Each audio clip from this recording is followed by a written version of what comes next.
تو اس تکلیف کے پہنچنے کو وہ ایسے ہی خوشی سے برداشت کرتا ہے جیسے ماں اپنے بچے کی پرورش کے دوران پہنچنے والی ہر تکلیف کو برداشت کر رہی ہوتی ہے. پھر غلام بنتا ہے. غلام بننا آسان کام نہیں ہے. یہ نوکر خرید لینا کسی کو کسی کام کے لیے کسی وقت کے لیے ملازم رکھ لینا 8 گھنٹے کے لیے یا 30 دن میں 8 گھنٹے کی ملازمت پہ رکھ لینا یا دہاڑی پہ رکھنا، یہ شکلیں جو ہیں آجر اور اجیر کی ہیں، مزدور کی ہیں، بندے کی نہیں ہیں، عبد کی نہیں ہیں.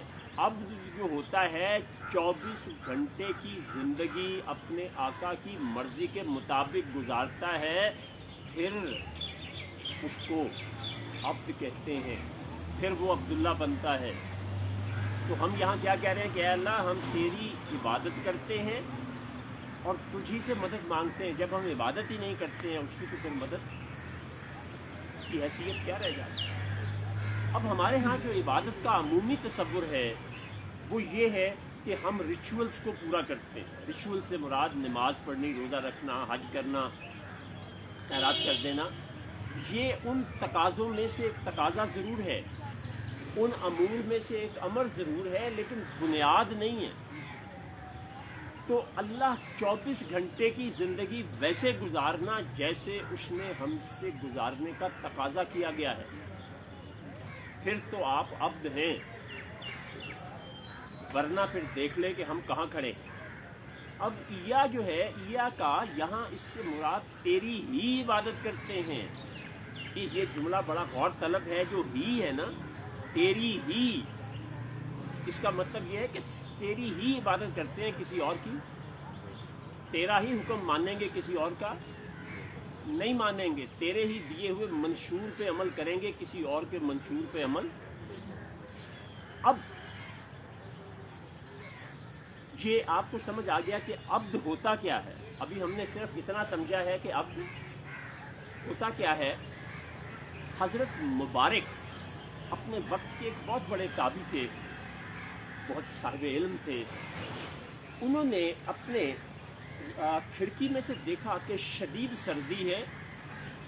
ایک نوجوان جو ہے وہ کسی ضرورت سے گھر سے نکلتا ہے، کسی کام کے لیے باہر آ جا رہا ہے. سردی کی شدت ہے، اس کے بدن پہ لباس انتہائی نامکمل سا ہے، وہ سیدھا سا ہے اور اس کے پاؤں میں جوتے نہیں ہیں. آپ نے اسے بلایا. آپ پوچھتے ہیں تو کون ہے؟ اس نے کہا جی میں عبد ہوں، غلام ہوں. تو انہوں نے کہا کہ تیرا آقا تو بڑا غریب آدمی ہے. اس نے کہا نہیں، میرا آقا تو بے پناہ خزانوں کا مالک ہے. اس نے کہا کیا تیرا آقا کوئی بہت ظالم ہے؟ وہ کہنے لگا کہ نہیں، میرے آقا جتنا تو کریم اور مہربان کوئی نہیں. پھر وہ پوچھتا ہے، پھر وہ کہتے ہیں کہ جب تیرا آقا بہت امیر ہے اور پھر اس کے پاس بہت کچھ ہے بھی اور وہ نرم دل بھی ہے، تو کیا اس کی عقل ٹھکانے نہیں ہے؟ اس نے کہا کہ اس جیسا تو صاحب عقل ہے ہی کوئی نہیں. پھر انہوں نے بڑی حیرت سے پوچھا کہ کیا تجھے سردی نہیں لگتی؟ اس نے کہا لگتی ہے. تو اس نے کہا تمہیں جوتے نہیں پہننے چاہیے سردی پاؤں کو؟ اس نے کہا جی بہت لگتی ہے. تو اس نے کہا کہ پھر تم اپنے آقا کو کہتے کیوں نہیں ہو؟ اس میری مثال کے اندر جو جینون مثال ہے، ذرا اپنے آپ کو دیکھیے گا ہم کہاں کھڑے ہیں. تو انہوں نے کہا پھر تم اپنے آقا کو کہتے کیوں نہیں ہو؟ تو اس نے کہا جی میں غلام ہوں. غلام کا مطلب یہ ہوتا ہے کہ آقا کی رضا میں راضی رہنا، وہ جہاں جیسا چاہے ویسا رہنا اور حرف شکایت زبان پر نہ لانا. ان جتنی باتیں اب تک میں نے آپ کو بتائی ہیں، ذرا ان کی روشنی میں اپنا تجزیہ تو کریں کہ ہم کہاں کھڑے ہیں.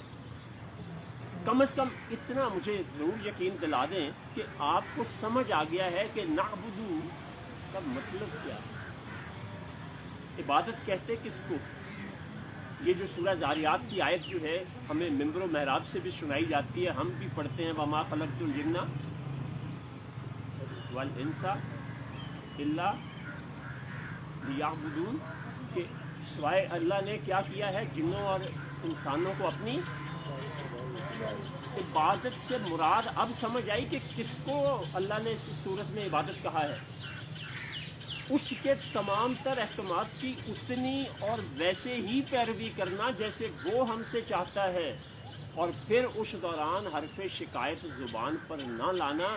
ہم تو اپنے آپ کا، اگر ہم سب ماشاءاللہ صاحب حیثیت ہیں، صاحب شعور ہیں، اور بڑی حد تک ہم میں یہاں بیٹھے لوگوں صاحب ثروت بھی ہیں، ذرا اپنا اس غلام کے ساتھ موازنہ تو کیجئے کہ وہ عبد ہے یا ہم عبد ہیں۔